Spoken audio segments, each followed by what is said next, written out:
O tēnā koutou katoa, bulavanaka, kia orana, hello, bonjour, or more appropriately, bonsoir for those in other jurisdictions.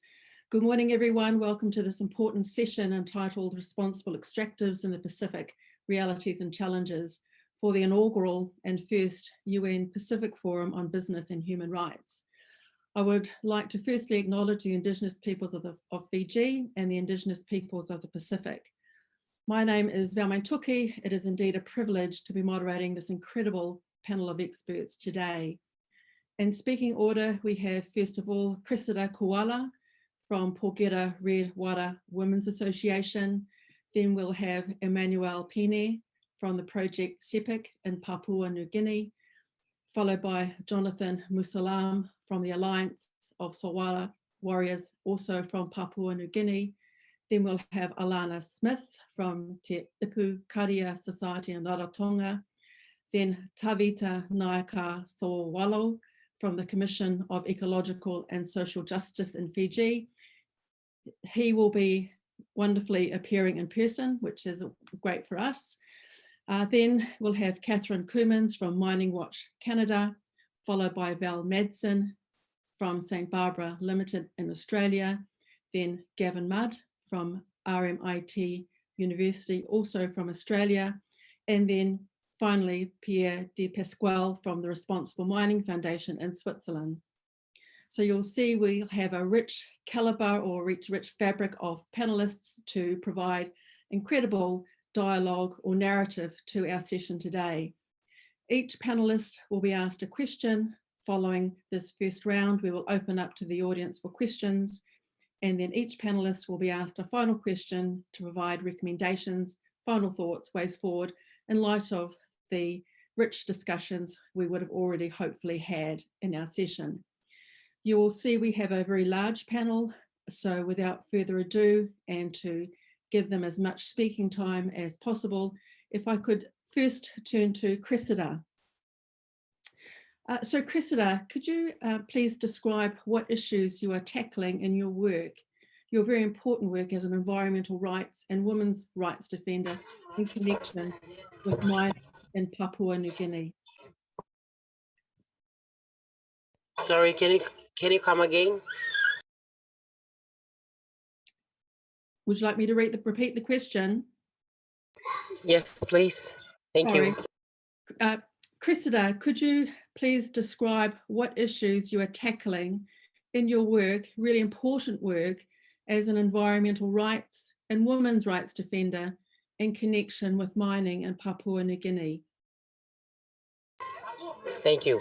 As being a woman human rights defender in Papua New Guinea, I have been taking lead in our society. It's very risky, and it's there's a blockage where women are not allowed to speak like what our many women are seen as minorities in our society. So when I'm trying to take lead in defending women's rights and to be an environmental activist is very difficult. So I had to break through barriers to come to a certain level where that is beyond male understanding in our society. So my life has been at risk, but I managed to go through over hurdles in life, and I've traveled and I've represented issues, as I call it, silent violence in the global frontier, where now today I'm in a position where I can help the government, and as an intermediator, I can help the government and the companies to create policies to help the people and the company and the government to make sure that we have to achieve our sustainable development goals that are being implemented at the national level and to best fit the international standard of human rights. Thank you. Thanks. Thank you, Cressida. I know the challenges. I appreciate the challenges that you face as an Indigenous woman in the mining area that you mentioned, and I think your note there of the silent violence is really, really important for people to understand. And I think it's really great that you're, in light of the experience and your connection with community, that you're helping the government create policies to better assist the struggles and the challenges that Indigenous women face within the mining communities. Thank you for sharing that. Is there anything final you wanted to, anything in addition you wanted to add? You have a couple more minutes. That's all, and I'd really like you to share any sort of further important or challenging aspects of your work working in the communities associated with mining issues. Right, thank you. We have had a very strong culture in Papua New Guinea. It is a very diverse culture where we have about 800 languages and 600 cultural background. And in Porgera, especially in a very remote islands part of Papua New Guinea, we have this giant gold mining company, Barrick, working in a small, very small community in Porgera where we became exposed to violence. And it is very difficult for women like me to try to work with the government at the local level, but we have breakthrough barriers, and we are trying to establish a system where we can report cases and go to medical centers, make our report, and try to create pathways for marginalized population in our society to ever access free through the judiciary system. And we are trying to ask the government to establish a free legal aid office there so that we can have our people who are marginalized to go through a judiciary system where they have no problem with. But at the national level, I'm trying to at the moment, the mining is shut down, and it's very complicated over the COVID-19 period as well. A lot of women have died because the medical center has closed up for almost 3 years. And we have medication problems where we have to travel so far, and water and food is very complicated, where we are trying our best to access to our basic um, sustainable fundamental rights to right to life and right to food, right to housing. We have to walk a long way to get to the medical center and fetch water and all this, and it's very complicated. But I'm trying, as it is, as human rights defending is a very new knowledge arising in the society. I'm trying to go through a very um, difficult way to try to help get the government to create national action plan. I've written a submission to the court where the court is still pending, but we have to we have the government that are being we have to change the prime minister so that the legislative policies are being looked at to change court system from the bottom up, and then from the top down we have to talk have the idea of the human rights and United Nations guiding principles to be known to the at the national level down to the bottom level. Again, it's very complicated, but I'm working through to try to get things done in a way that is very acceptable, and we have to do it in a very culturally appropriate way. Thank you very much. Thank you, Cressida. I really, the idea of the wider effects of mining in the community and the intersection that it has with human rights and gender rights issues, I think is really important. So thank you very much for sharing that with us today. If I could now turn to Manu. Manu, can you please tell us about your work and challenges you face in supporting local leaders and also the voices behind your campaign to stop mining?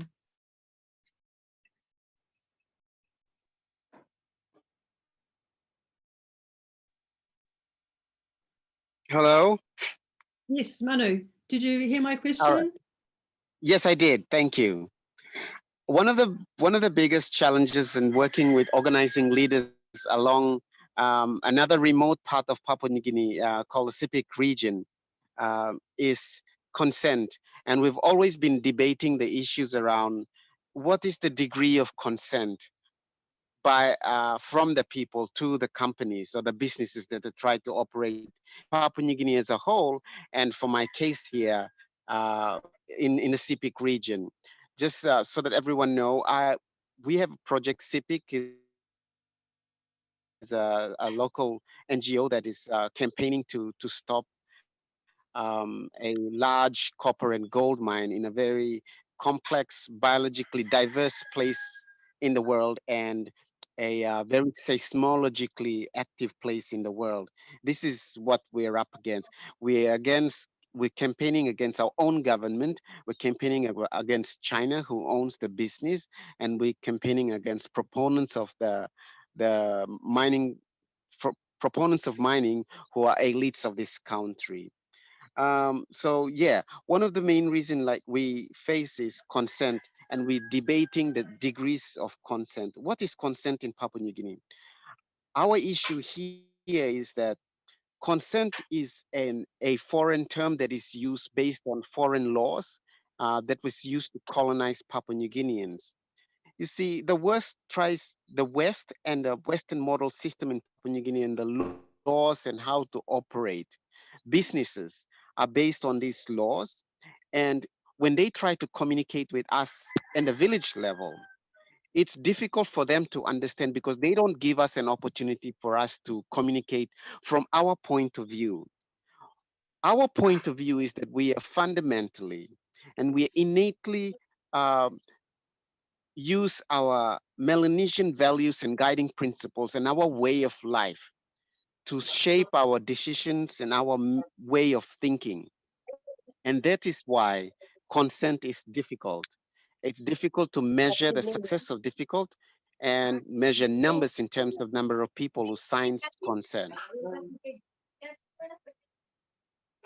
The government has a system called the LLG, members of the parliament, the local level government councils, and it has a whole bureaucratic system that it operates. These councillors, these politicians, these proponents of the mine, they can never, in a Papua New Guinean Melanesian governance of the land,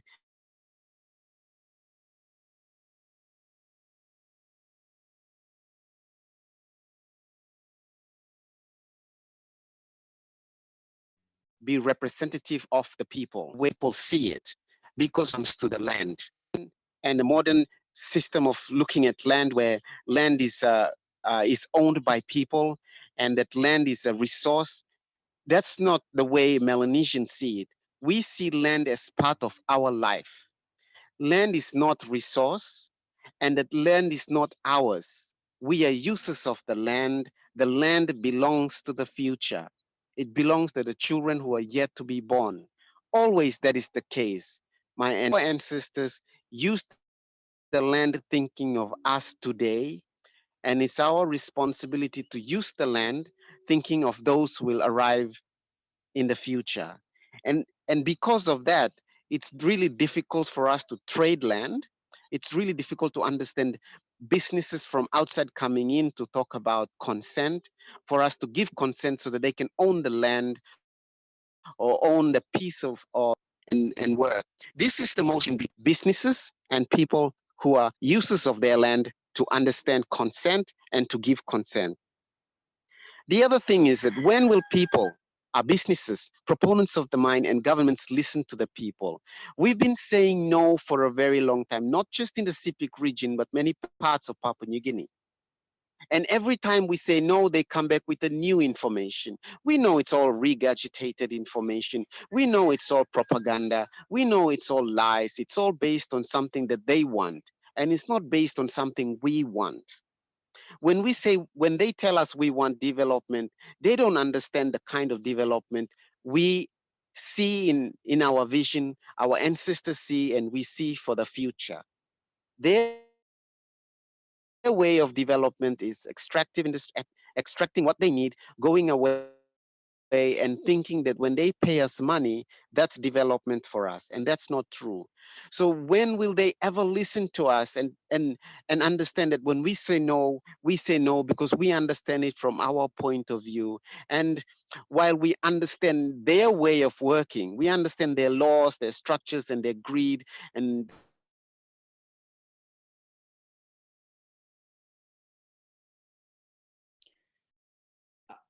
I think we might have lost Manu, but that might be a good place. Everything and that's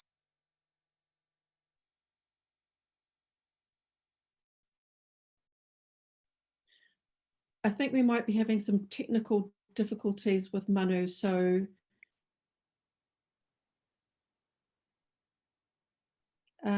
look, I might just thank Manu for his very strong and I'm passionate. here. Oh, right. You're cutting in and out a little bit, but I'd just like to thank you for your really strong and passionate intervention. Okay. You mentioned two really strong points. The idea of free, prior and informed consent, which is a basic, well, I think a basic fundamental human right, particularly for Indigenous peoples and activities on or near Indigenous territories. And also the second point you mentioned was the Indigenous perspective, how important that is also, and there needs to be more meaningful consideration given to that by mining companies on or near Indigenous lands or territories. So thank you for raising those really strong and passionate views in your intervention. When we come back for our last round, I'll be looking forward to your recommendations and your suggestions in terms of moving forward. If I could now turn to Jonathan.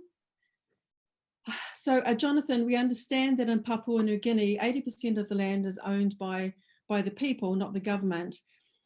So how does an extractive company and the government know that they have secured the people's consent for the activity through the FPIC process? So building on, I think, from what Manu mentioned in his intervention. Yes, in PNG we say that 80% of land is owned by customary landowners. In the past, I learned that it was 97% owned by the customary landowners and 3% by the state. Over time, this land issue has been a very big concern for us, and now we understand that almost 70 or 60% is owned by the people, and the rest 40% has been taken by the government. So how does it happen? Right. In any development that comes into the community, people talk about the consent form or consent from the people, getting consent from the resource owner. I'd like to give example of a logging activity. For logging case in PNG, we experience a lot of a number of logging activities where companies come into the community to harvest timbers. They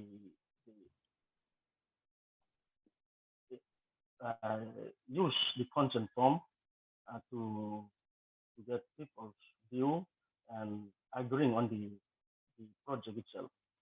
Now, the FPIC process is not normally followed. In our constitution, section 255, 255 talks about consultation process, and it must be meaningful and allow for genuine interchange and consideration of views from all parties. And when we talk about free, prior, and informed consent, free refers to free from cost, prior meaning you give enough time, inform all information, and that is very, very important, and that is informed. All information need to be given to the resource owners, and you give them the opportunity to say yes or no, because the FPIC process is very important in this decision making on development. And in PNG, only a few who gives consent for the development happening right throughout the country, I can say that confidently, and especially logging, the SABL, the Special Agriculture Business List, has now taken up almost a good acres of land that belongs to the customary landowners.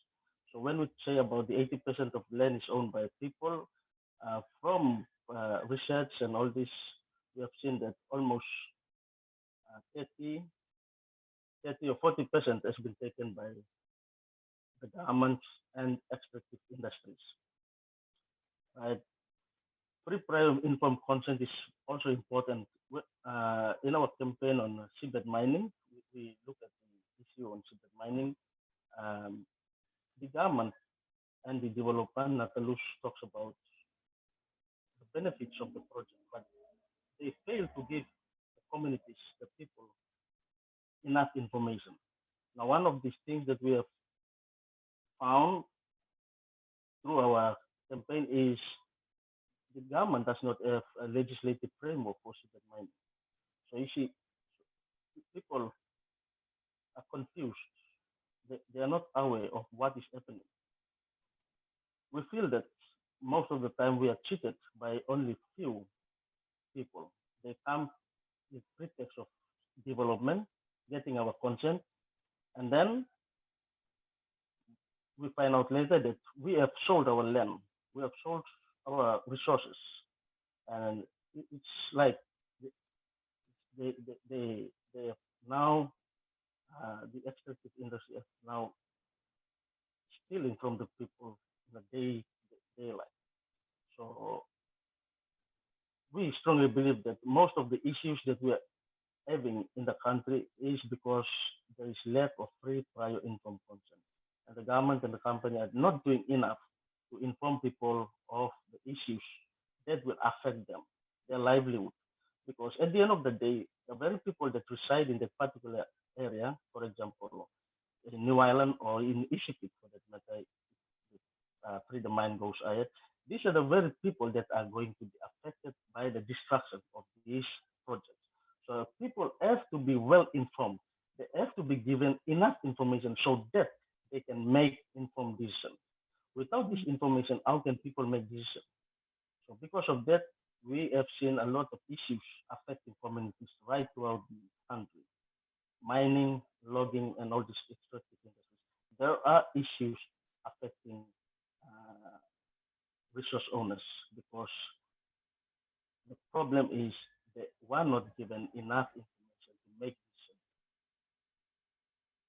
on the development they want for the area.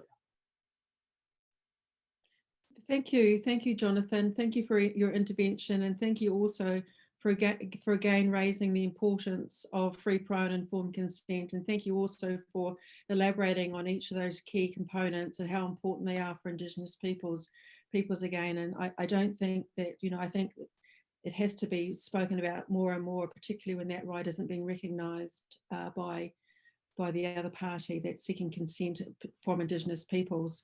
So thank you very much for that. If I can now turn to Alanna. So Alanna, your organisation in Rarotonga has been really active in highlighting the risks involved in deep sea mining and have called for a moratorium on deep sea mining in the Pacific region. Could you maybe share some of your Rarotonga or Cook Islands experience within the deep sea mining space with us, please? Kia ora, can you all hear me? Yes, I can hear you. Hopefully Great. everyone else can. Okay, cool. Thanks, Val. So yeah, to provide some context to the rest of my presentation, I'll just briefly touch on the Pacific Regional Call for a 10-year moratorium. Last year in 2019 at the Pacific Islands Leaders Forum, civil societies called for a 10-year moratorium on deep sea mining. So this moratorium was to align with the UN Decade of Ocean Science for Sustainable Development that will be running from 2021 to 2030. The call presented at the forum was supported by the leaders of Fiji and Vanuatu, and later PNG also came on board and supported the call. So basically for the time proposed for the decade, it would allow for more information to be collected to better inform those decisions regarding a deep sea mining industry. The Cook Islands government, who were also present at this forum, did not support the moratorium at the time. For those of you that don't know, the Cook Islands EEZ holds vast quantities of polymetallic nodules, and knowledge of this has now resulted in a tender application now being open for companies to explore for this resource within our EEZ. Here at Ipukarea Society, the non-government environmental organisation that I currently work for, we see a number of challenges around whether deep sea mining can be a responsible extractive industry. These challenges include the high level of uncertainties associated in multiple areas, from the unknowns in the deep sea ecosystems, particularly as we have had very little biological surveys being conducted within our Cook Islands EEZ. The unknown impacts of mining on these ecosystems, but from what we do know, those impacts will be irreversible. The economic benefits and how they would be managed equitably, and questions as to who would drive such research within our waters, whether it would be from independent research institutes or industries themselves. In addition to those challenges, also include a number of social challenges.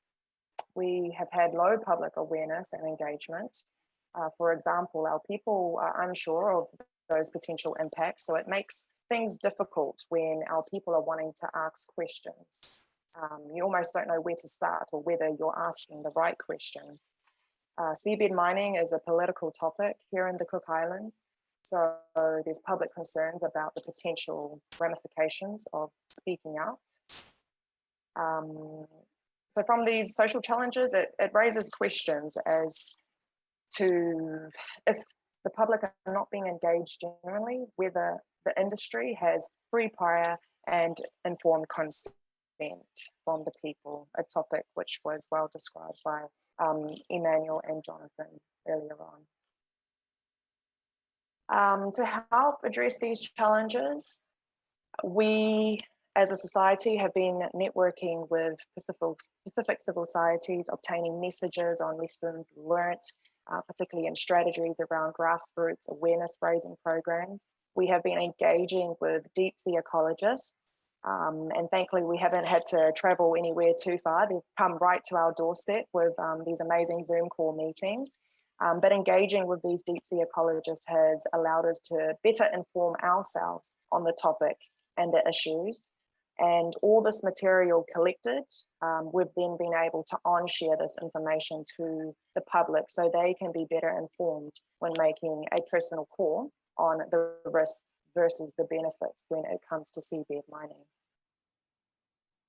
Along with raising public awareness, in an attempt to raise public awareness, the Ipukarea Society have also developed a Cook Islands specific call for a moratorium. Here in the Cook Islands, we have a marae moana, which is a marine park which covers our entire EEZ. So having that marine park, we thought we needed to come up with a specific moratorium that was specific to us. And so within that call, we've made a call to ensure our marine spatial plan is fully completed before opening any additional exploration tenders. We've had a call to ensure areas of conservation significance are identified and that all identified sites are excluded from tender. And finally, we have in our moratorium a call for at least 10 years of collecting data and information before exploitation starts. So that's at least 10 years. Thank you, Val. Thank you, Alanna, and thank you for sharing that with us. And I really like the framework you mentioned and the steps that you have taken in light of the issue of free, prior and informed consent that was spoken about by Emmanuel and Jonathan, how the public wasn't being engaged, but in saying that you sought wider engagement for better information, your marine spatial plan was developed, and from that you have put in place a moratorium.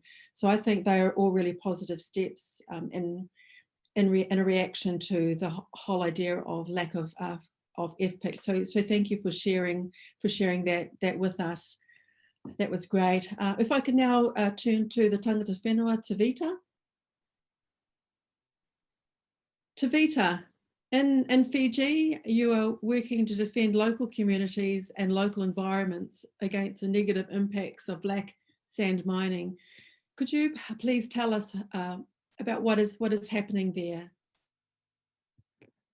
Good morning, Val. Good morning, colleagues around the Pacific. As I have already sent to you a link that contained all the detailed presentation and studies that we did with Macquarie University, Jubilee, Australia on black sand mining. Black sand mining is simply mining of black sand from the foreshores of our rivers. Now mainly on two of our main rivers in Fiji, Mba and Singatoka. Why it is an issue? Because foreshore and river mining, these are very critical and fragile ecosystems. And when you mine black sand, you are just not mining a boat full load or a truck full, it's 100 millions of tons. For now, for Mba, they are going to mine about 200 million tons for the next 20 years. That is the issue. And in that kind of ecosystem, preventative and sustainable mining is impossible.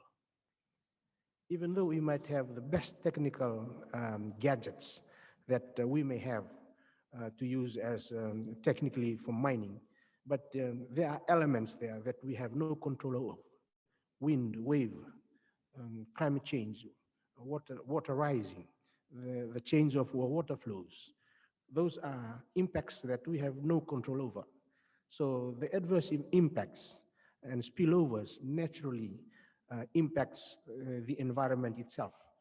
And for me today, I brought my two colleagues who worked with me in this work. Siale, the Queen of Tonga, and of course, Milika, my tribal ally. In this work, it is important for us, for me speaking as an Indigenous right defender, that the work, we work as an Indigenous people, the work of advocating and speaking out already exists in our system.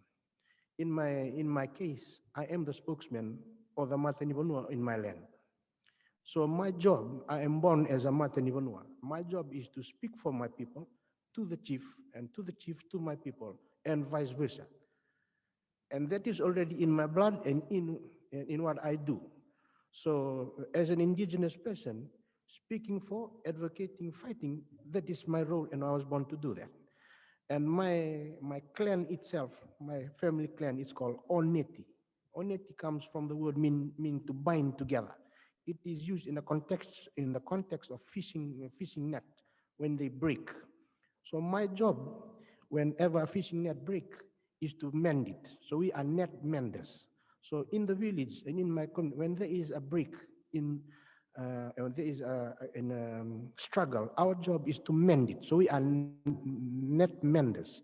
So the net that hold the fragile web of our relationship, of our knowledge, of our relationship knowledge, whatever, companionship with each other is very important. So that's our job.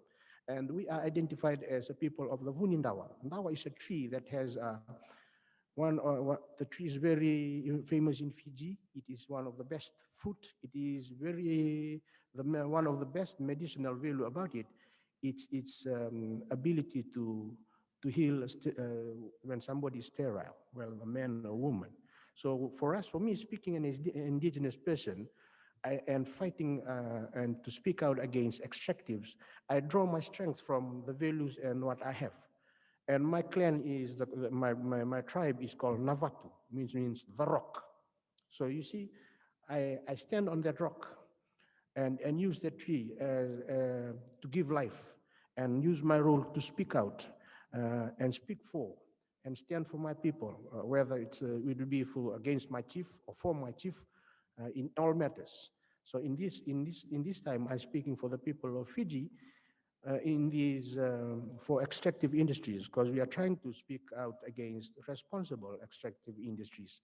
That's why I network with my two colleagues here, using the role that I am as a web weaver. So I was supposed to be here alone, but I just asked you well, so that I continue to do that, to have that web on. So that's why I have Siale and Milika with me, if they can just share a few things, if it's okay with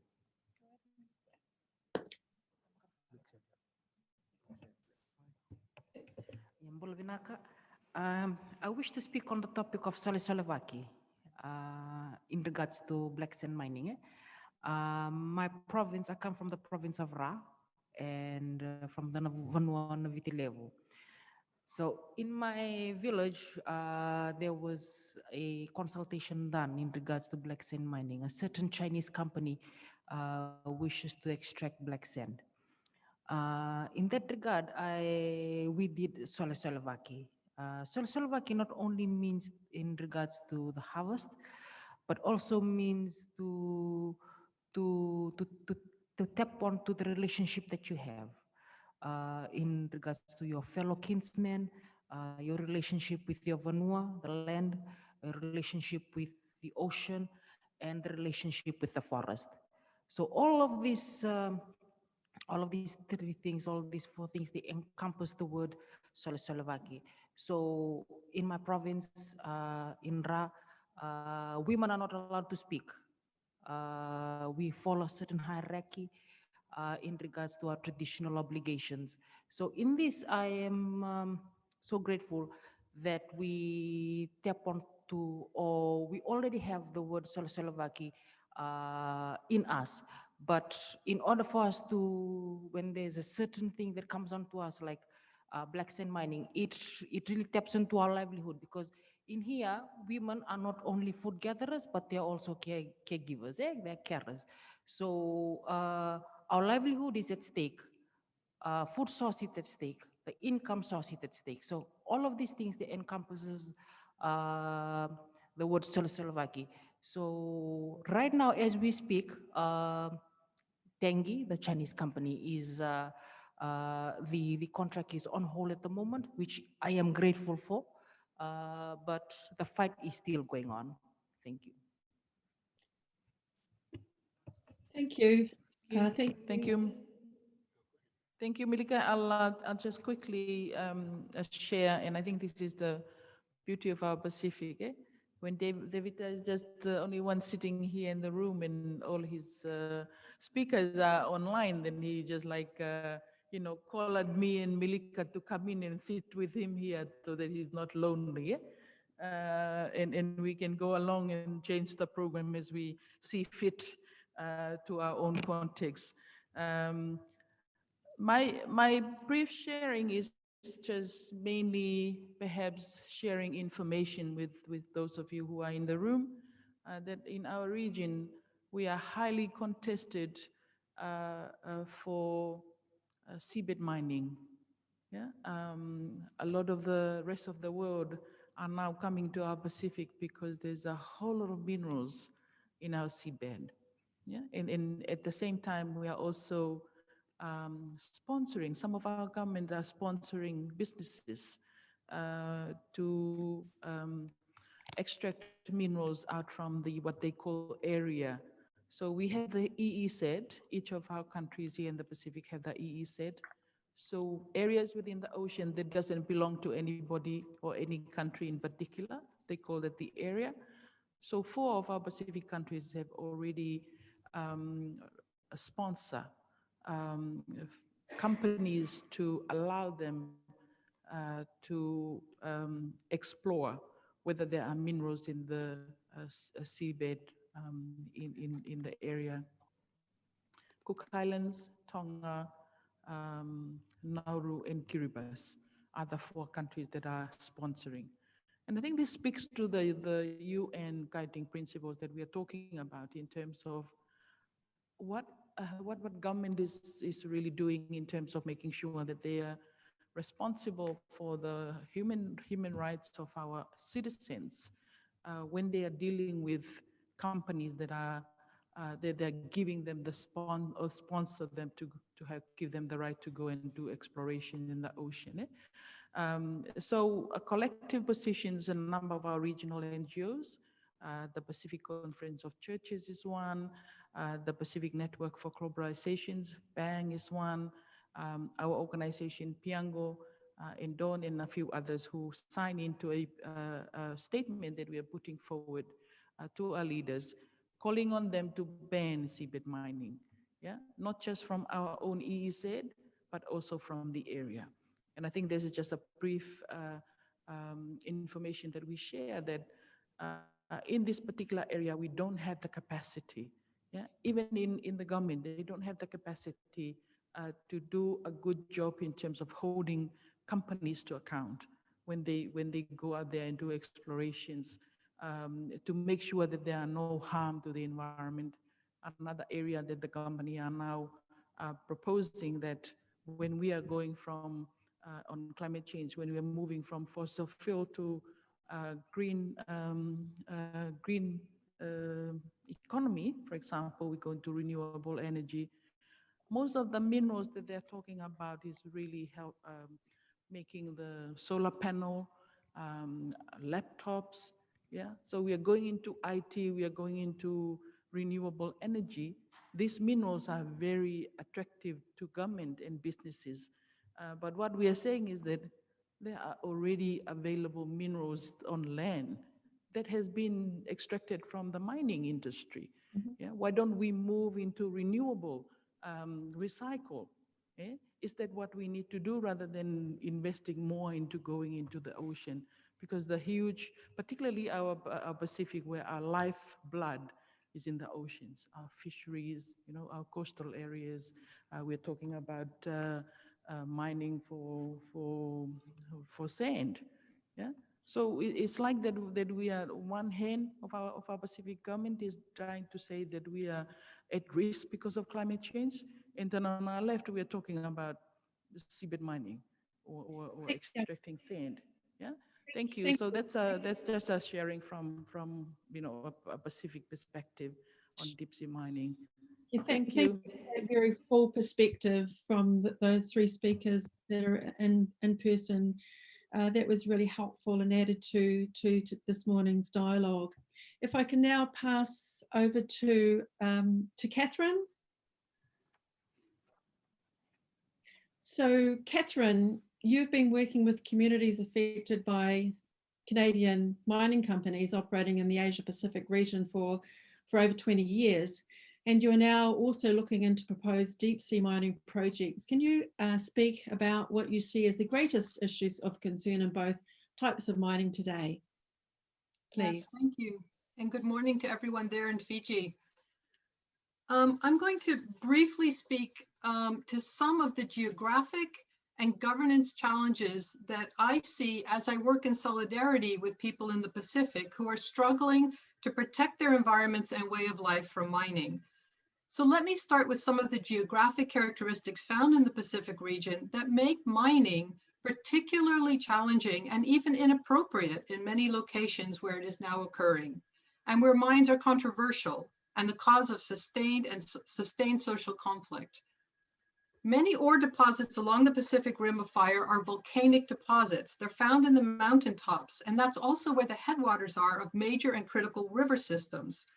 Add to this high levels of seismic activity in the Pacific area in the Rim of Fire and tropical rainfall, and it becomes clear why the production of thousands of tons of waste rock and tailings at these mountaintop mines is extremely risky, with high potential for catastrophic downstream impacts on waterways and people through impoundment failures or through unacceptable, uncontained tailings disposal practices.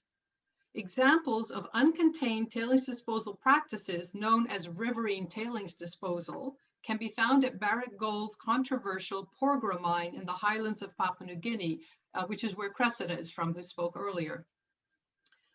At this mine site, downstream communities are fighting to have the downstream and local communities are fighting to have the impacts they experience acknowledged and compensated.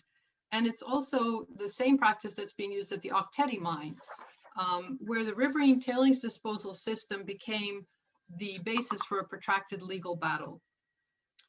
The Pacific region is also characterized by many small islands.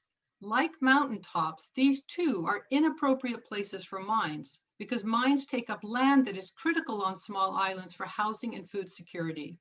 Additionally, small islands do not have disposable land for waste rock and tailings. Mining companies have used this lack of disposable land on small islands as a reason to dump tailings into the sea via submarine tailings disposal, such as in Lahire, Misima, and Simberi mines in Papua New Guinea. Again, a controversial practice that has been at the root of social conflict as people have struggled to protect their marine environment from the impacts of tailings dumping. Opposition to submarine tailings disposal formed the basis of a lawsuit by landowners against the Ramu nickel mine in Papua New Guinea. With the threat of tsunamis common along the Ring of Fire, and now with climate change and seawater rise, coastal mines in the Pacific, often on small islands, are in danger of flooding, increasing risk of serious contamination on land and in the sea.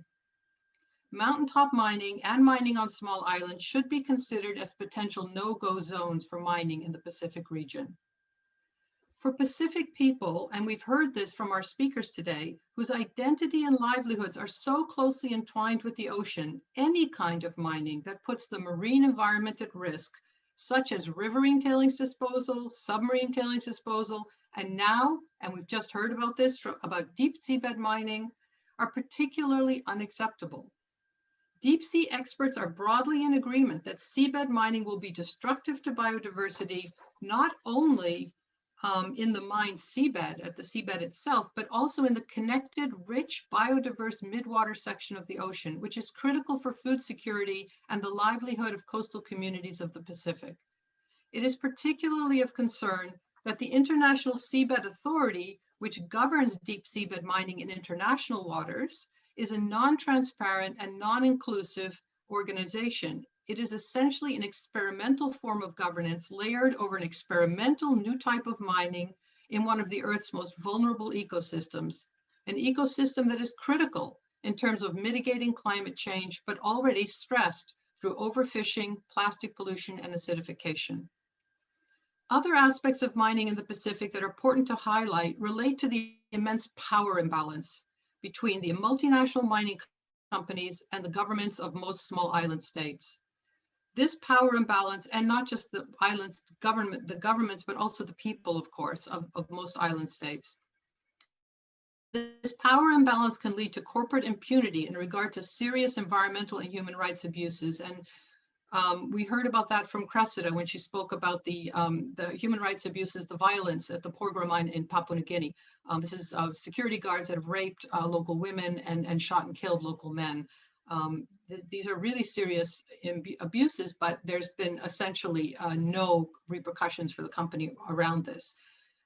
Also of concern is confidential investor-state agreements that favor the interests of the company and create risk for the host country. And furthermore, there are accounting practices such as transfer mispricing that lead to loss of tax revenues for the host country, as well as abusive use of legal coercion and international investor-state dispute settlement mechanisms. A particularly troubling example at the moment is playing out in Papua New Guinea, where Canada's Barrick Gold is using legal action in country, as well as through the international state dispute settlement mechanisms that are international, to pressure the government of Papua New Guinea to renew its mining lease, even though the government of Papua New Guinea has already agreed or decided that they do not want to renew this lease, but now they're being pressured to renew it anyway. Finally, one way that the power imbalance between Pacific Island governments and peoples and the multinational mining companies can be addressed, in part, would be through stronger accountability legislation in the home countries of multinational mining companies, in particular through mandatory human rights due diligence legislation at home in the home countries, so for example in Canada, that create access to those who have been harmed to seek remedy through the courts of the home country of the mining multinationals. And I'd be happy to speak more about this if there are any questions on that. Thank you very much. Thank you, Catherine, and thank you for your expertise. And I really love the great threads that you managed to include in that very short time frame of 5 minutes. And I also like the link you had with Cressida from the Porgera mining issue. I like the idea of the controversial methodologies, raising awareness for the adverse effects and the power imbalance, and coming back to the idea of legislative change to try and ameliorate those issues. So thank you for sharing those wonderful threads, and hopefully we'll be able to come back with questions where you can tease out a little bit more of your narrative. If I could now turn to Val. So Val, I understand your company has made considerable effort to make mining safer for women in the workforce. Can you describe these efforts and the challenges you've encountered in addressing gender equality, which we've heard a little bit about today from our panelists, but this is within the company and in mining affected communities? Thank you, Valmaine, and thank you for the opportunity to share today in the Pacific Forum for Responsible Extractives. The story I'm going to share today is how we've taken some lessons from the work we've done around gender equality in Australia and applied that to our PNG operations, and how we've taken lessons from our PNG operations and applied those in our Australian and Canadian operations in our endeavours around gender equality. So perhaps just a little bit about Solwara to set the context. Solwara has 3 operations: Australia, PNG and Canada. And in Australia, we're probably most well known for our citation in being an employer of choice for gender equality. So in Australia, that's governed by the Federal Agency for Workplace Gender Equality, and organisations of a certain size are required to submit their gender data to this agency. However, there's also the citation for being an employer of choice. And currently there's well over 100 organisations in Australia that have been recognised. In order to get that recognition, there's a number of aspects that a company needs to do. And some of that is around diversity in the workplace. It's around pay equity. It's around support for those who are caring, flexible working, preventing harassment, discrimination. And a new accountability, a new requirement this year was that you need to demonstrate how you're driving change even outside of your organisation. And I am very pleased that Solwara has been able to hold that citation for the last 6 years, and we remain the only mining company in Australia to hold that citation. So what we have done around our commitments, and we have 5 commitments, and 2 of those, which I'll focus on today, is safety always, and that is about zero harm from injury, but it's also about feeling and having the perception of safety while you are at work. Our second commitment is around empowered people and diverse teams. So mining in general in most countries is very underrepresented by women. So 3 of our strategic objectives around gender equality has been: 1, to increase the representation of women in the workforce, particularly at senior leadership levels, so they can fulfill their career objectives. 2, to ensure that we have gender pay equity. And 3, to focus on the attraction and retention of women in the workplace. And that's really the foundation for the project I want to share with you today, which began in 2015 in PNG, and it's called Gender Safety. What is gender safety? I often describe it as a coming together of gender equality, of health and safety, and of psychological health. All of those being that women experience safety differently, and it's really zeroing in on their needs. The model itself could be used for any minority group. The project itself commenced with some research that was conducted by the Business Coalition for Women in PNG, of which we're a member. And some of that research identified that many women did not feel safe going to and from work. And it was focusing on women working in remote areas, not just mining, but all industries. It also identified that many women felt that safety had adversely affected their career opportunities, and very few companies were providing any type of anti-harassment training to their workforces. So we participated in the pilot program for gender safety that incorporated a number of our people being gender safety champions. They had some intensive training in Port Moresby with the Business Coalition for Women. There were 3 companies at that time in the pilot, and then they returned to site and conducted a gender safety audit. The audit itself is really a consultation with the workforce, particularly women.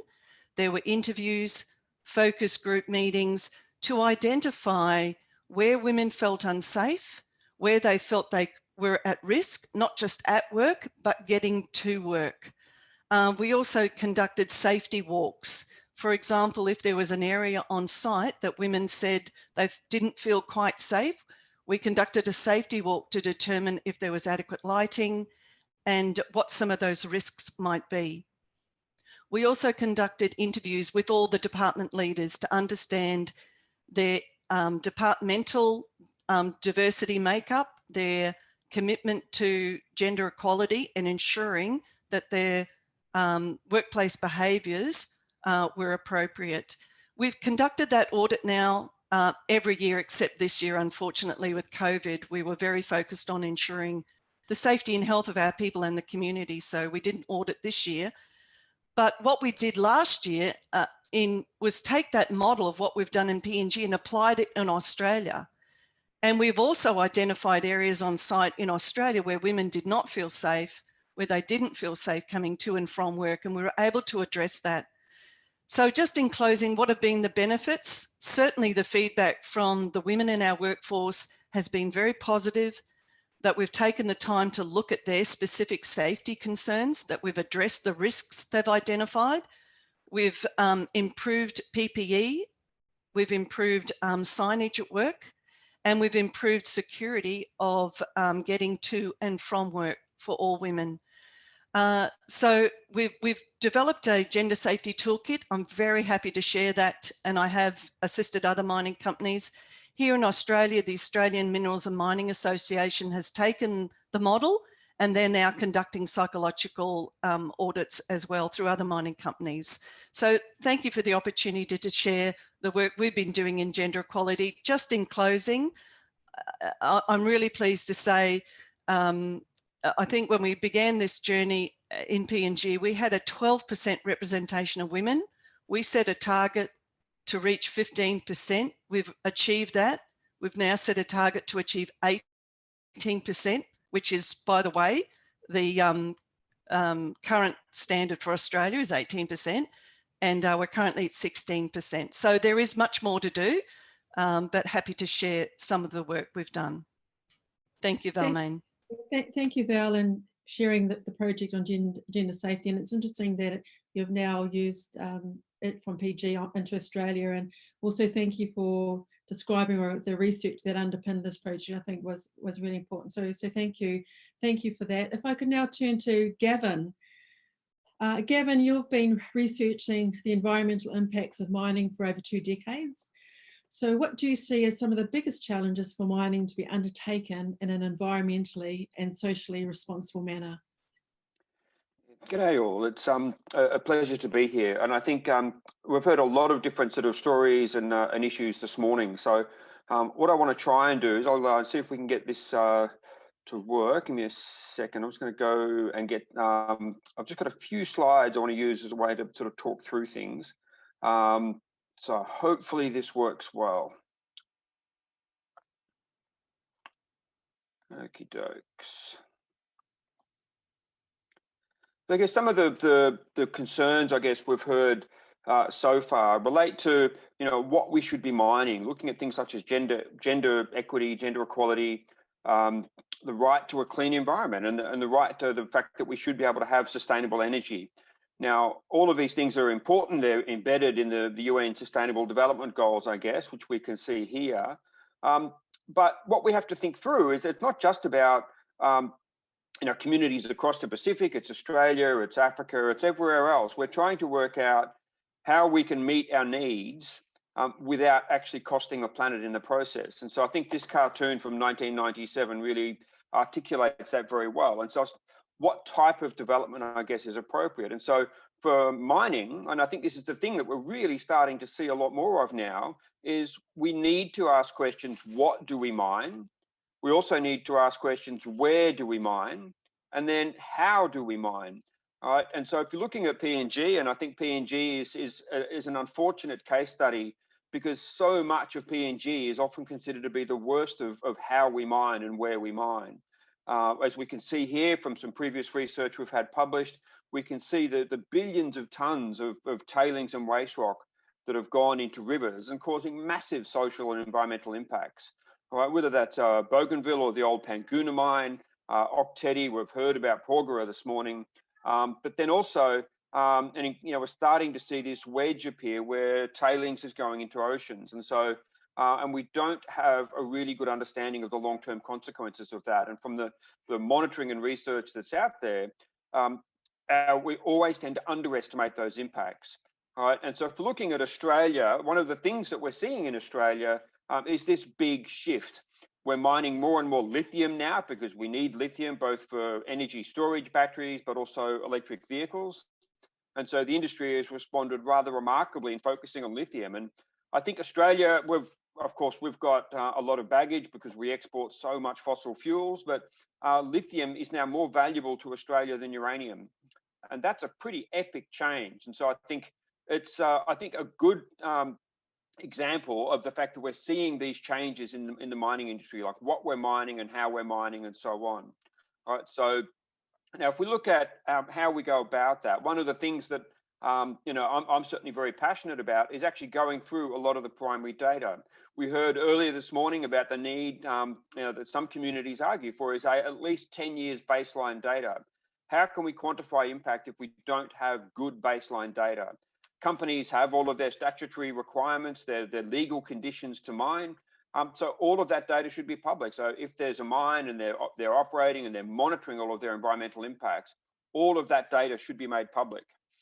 Sites like OHCHR too, despite its dumping of tailings and waste rock down the river, as does Porgera, but many other mines in PNG and elsewhere don't, even though they're legally required to make them public, like Ramu.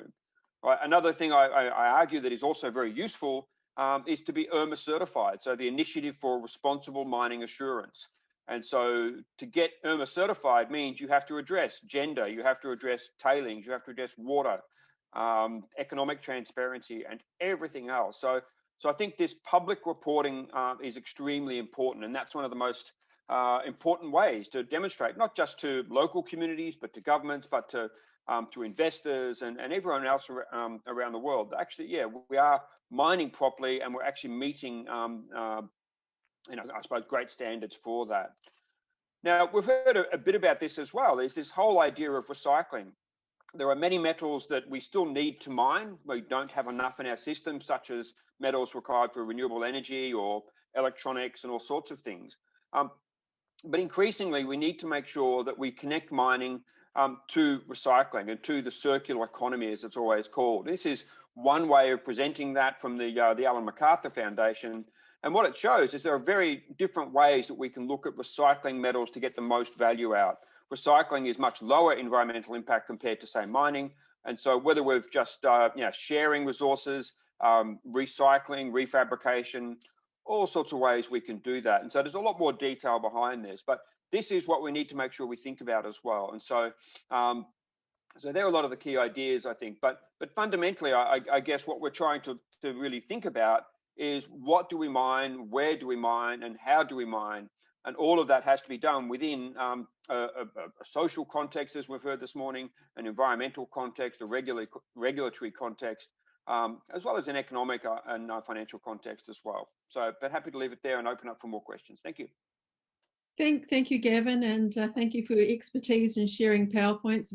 It was really helpful to get that visual effect and sort of packing in all that information. So thank you for that. If I could now come to Pierre. Pierre, from the research that your organisation has done on responsible mining, where do you see current practices of the mining industry on the kinds of issues we've heard about today? Thank you, Valmaine, and thanks, fellow panelists. And thanks to everyone attending, either virtually or in Suva. So many topics have been covered in this session, and well, mining touches to so many issues and complex interlinkages, but what is striking is that these issues are not limited to the Pacific. And so the Responsible Mining Foundation publishes a global assessment of mining companies every 2 years, the RMI report, looking for evidence of responsible mining practices. This year, We analyzed 38 of the world's largest mining companies, and 18 are active in this region. Well, so what does the evidence or absence of evidence show us? Well, you may have seen that we live in a world of data, right? And there's more and more data on everything. On tailings, for example, we have now access to more basic information on where and how tailings are stored. Fine. But the RMI report 2020 reveals that in the vast majority, companies are still unable to demonstrate that they're going beyond the disclosure by reviewing and auditing how effectively they're managing tailings risk, by taking responsive and corrective actions to adjust how they manage their operations and to improve safety and efficiency. And that's really the only way to make a difference, right? Data is needed, but it's not an end. It's just a means to improve. Otherwise, it's useless. And it needs to be disaggregated at the local level, like Gavin said, because the impacts are local. Another concern that we share with some of the panelists is that the growing threat that tailings pose on lakes, rivers, and marine environments. This is unfortunately not a new practice, but with the building momentum to reduce tailings risk, some companies may be tempted to just shift the problem aside into rivers, on the seabed, or with deep sea tailings disposal.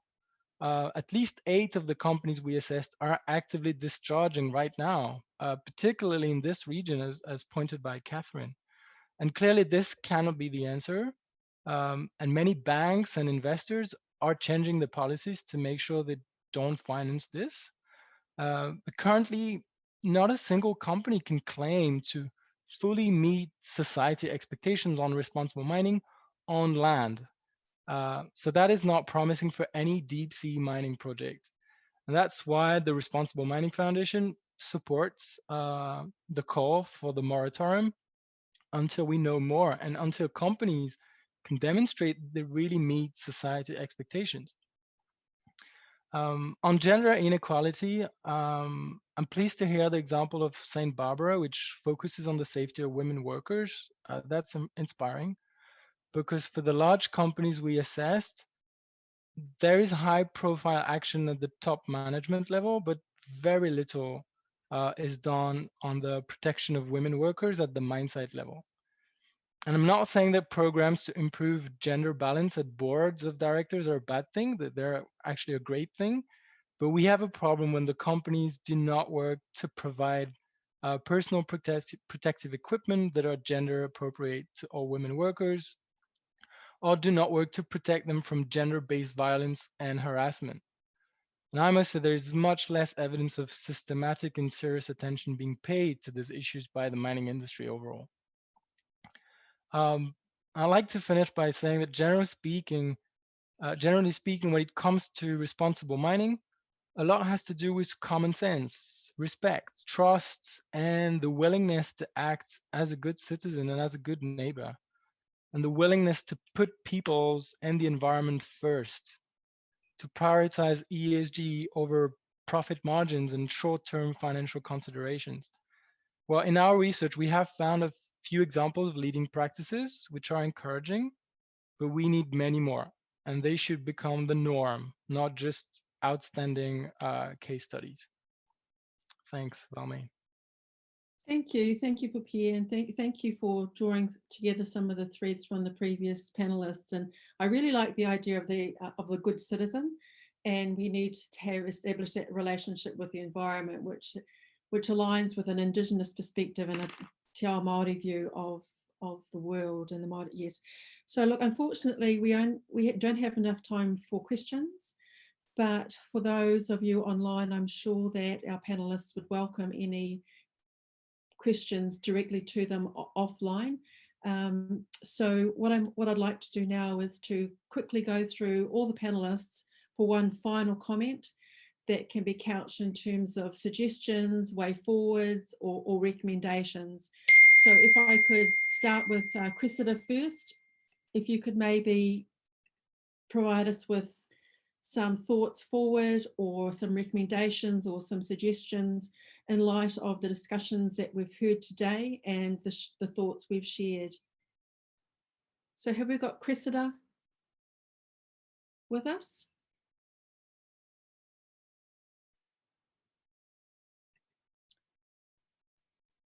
I know that she was having some problem with her low battery.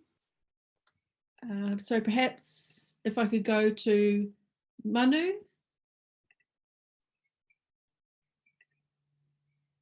Is he with us? I also know that Manu was having some difficulties with his connection as well.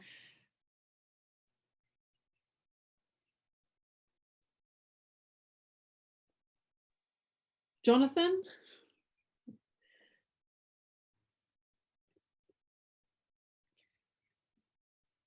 Okay. I know that we're running really short on time, so I might go to Alanna. Alanna, if you're with us, can you provide us with one quick sentence or one quick comment? Yeah, sure thing. Thanks, Val. So, yeah, I guess from a Kuala perspective, a nation on its own, we know that a nation on its own, believe we can't really tackle these challenges as a one, but as a Pacific region, this would be a good way in terms of moving forward and in terms of coming together and supporting a UN decade. That if we come together as one, I guess it allows for Pacific nations to plan together, come up with a good plan and be able to open access to independent research opportunities, and as well as in allowing for the engagement of different stakeholders to come together, from scientists to government, academies, policymakers. So I guess what I'm trying to say is I see real merit in nations aligning with the UN decade. Lovely, thank you. Thank you, Alanna. If I could come to Tevita for one quick sentence, one wrap up. Last year, we took it to the UPR in Geneva, this issue about the issue of freedom of expression.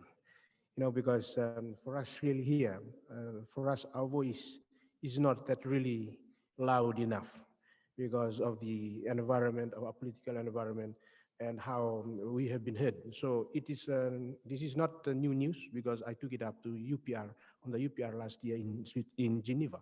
So we ask other networks and colleagues to help us in research work, like we did with Jubilee Australia, Macquarie University, Piango here, and our networks that help our voice so that we can raise it up, so that the government hear what we are saying. So that's why when we have this kind of platform, we flood it. You see, I was supposed to be the only one here. There were 2 extra. So we use all platform available so that we can amplify the voices, because it's not a small problem. It's not only concerning Fiji, it's concerning the whole Pacific, and it is very diverse, dynamic, and it's huge, and it keeps on coming. So our strategy for fighting this has to be also versatile. So we have to keep changing our stance all the time. When we have UPR, we do. We have VNR, we do it. When we have a UN conference like this, let's go and fill in our voices. That's why you see out my table here. I was supposed to be the only one. You see my 2 beautiful women here. Yeah, balancing the gender on how we fight this thing. It has to be a 2-way thing. So that's why I wish our Attorney General was here so that we could have a real life conversation. That's how Indigenous people speak. We speak face to face. We don't use Facebook. We don't write. We speak in person, man on man, issue on issue. So that's what we are speaking about now. So I hope that our voice is loud and clear, and we thank our friends from abroad, and we thank UN for enabling this platform for us to be real with our issue so that we can have real solution. Thank you, Tevita, and thank you for your whanaunga that are next to you to offer your intervention this morning. If I could now turn to Catherine for some final comments or suggestions or recommendations or ways forward in light of the discussions that we've had today. Yeah, I really almost want to reflect what we just heard and what we've heard from the Pacific peoples. You know, I've been working in the region for, well, almost 30 years now with Pacific peoples. And the biggest problem is that they're not listened to. So when, like Manu said, when we say no, we mean no. And the company should go away and they should be able to just get on with their life and their development as they see fit. That doesn't happen. Companies keep coming back and they see free, prior, and informed consent as just a way of forcing consent or manufacturing consent, as opposed to the fact that people can say no.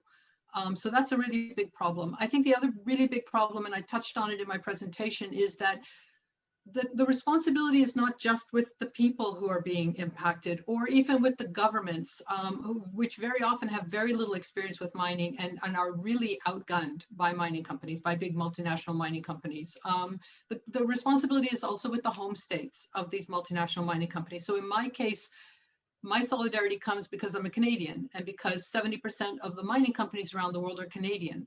And so we have to take responsibility at home and make our government create legislation to hold our companies to account in Canada when they harm people overseas.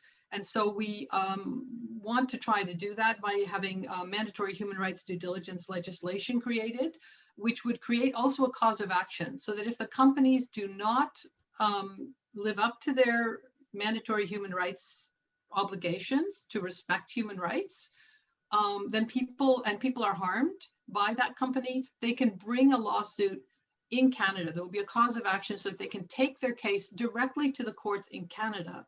I think it's really important that the home states of mining multinationals stop just protecting and promoting the interests of their corporate nationals, but also take accountability for the actions that are harming people all over the world. So I'll just leave it at that. Thank you. Thank you, Catherine. I really like the idea of a home state taking responsibility, because that's getting to the knuckle of it, or to the heart of it, to stop the harm from flowing from that. So thank you for that, and thank you for sharing your expertise this morning. If I could go to Val now for some final comments, recommendations, suggestions, way forward. Thanks, Valmaine. I think just in closing from me, for Zimbabwe, it's going to be, our mandate is continued focus and combined effort. So we will continue to focus on ensuring gender equality, but that's not the only aspect of diversity that we're working on. It's also about Indigenous engagement and improving the representation of Aboriginal people in the workforce, and also First Nations. So the combined effort is for us to partner with other expert external companies, and particularly with our mining associations, Mineral Council of Australia, who is looking very seriously towards sustainable mining protocols, which will improve the industry. So we're looking forward to that. So much more yet to do. Thank you, Valmaine. Thank you, Val, for that. If I could come to Gavin now. Yeah, thanks. I think listening to all of that, I think Australia, you know, we don't have sort of the legislation here that holds companies account for what they're doing overseas. And so I think we've got a long way to go, but I think that's a really, really important part of the whole process. So, yeah, just heartily support a lot of the comments around making sure that we're transparent, and that when communities say no, they mean no. Like, one of the big projects I've been involved with was the Wafi Goldproof project in PNG, where the companies promoting that project had promised a tailings dam. And then when it came to actually release their environmental impact statement, all of a sudden that had changed to marine disposal of tailings. And so the communities there do feel very betrayed, because they were promised something for years, which they were accepted and supported, and now that's changed. And so now they've got a project that looks to them to be much worse. And so I think that these are some of the things that we need to make sure is we commit to things, whether it's, you know, home state legislation, whether it's IRMA, whether it's all of these different mechanisms, and make sure we really follow through. And so when there is a no, that means no. It's not like we're short of copper, or we're short of cobalt or nickel or other resources. There's plenty of options out there, but we need to make sure we choose the right ones. Thank you. Thank you, Gavin, and thank you for reiterating those really important messages that we've been hearing today: listening, understanding, and respecting FPIC. If I could finally come to Pierre for these final comments, and thank you, Pierre. I know that it's really late for you, and I'm sorry I put you at the very end, but I thought that you'd be really well placed to hopefully wrap up all what we've heard today from your perspective. Thank you, Valmaine. Thank you, and yes, no problem.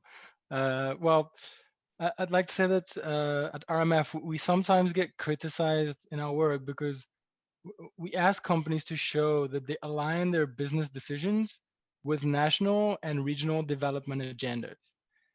And listening to everyone today just showed again how critical this is. Mining is meaningless if it does not align with development agendas and with people's visions and culture. Even from the very exploration phase, I mean, what is the shared vision for success that the company, the government, and local communities can agree on? And like it's been said again by Tevita and Catherine, sometimes free, prior, and informed consent won't be given. Sometimes it won't even make sense in the local context. And the government should play a role and say, well, we cannot open a mine here, and this needs to be respected.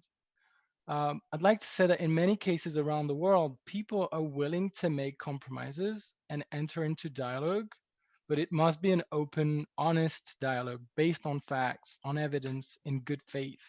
So the companies must be ready to make compromises as well. And perhaps the most important thing for companies is to realize that by making sure they do not harm and prevent the negative impacts in the first place, they will do much more for the achievement of the SDGs than by constructing roads, bringing in water tanks, or building hospitals, or much more than through any form of compensation of the negative impacts. And then to echo what Gavin said before, yes, governments can and should reassess what their essential needs are, because that's missing from all the projections and hypotheses out there. We've started questioning the role of coal, but we should question the role of all metals and minerals, really, and then license only these essential mines. Many governments have put together climate change and minerals supply action plans. Good. Well, this time, let's not drop recycling and circular economy like we did quickly after 2008. We need all governments of all countries to seriously plan, incentivize, and finance recycling and circularity. And this is how companies and governments can rehabilitate the image and the role of the mining sector, generate long-term trust, limit risk, and show respect to all stakeholders. Thank you so much. Thank you, Pierre, for that. In my closing, I just wanted to thank our brilliant panelists this morning. I'd also like to thank Jenna from Responsible Mining Foundation for helping to assist bringing this panel together. I'd also like to apologise to the colleagues from Papua New Guinea for not providing that final opportunity for final comments. And I think that really highlights the disconnect or the challenges that they face in terms of being at the table, if you like, when it comes to responsible mining and that whole listening and that whole understanding and respecting components that we've been talking about this morning. So again, thank you, my brilliant panelists, and for raising those really, really important and valuable concepts to do with responsible mining. I think it's really great that we've afforded this platform to raise these concerns, and hopefully that'll start meaningful dialogue within that space. So thank you very much, everybody, and thank you to the UN as well.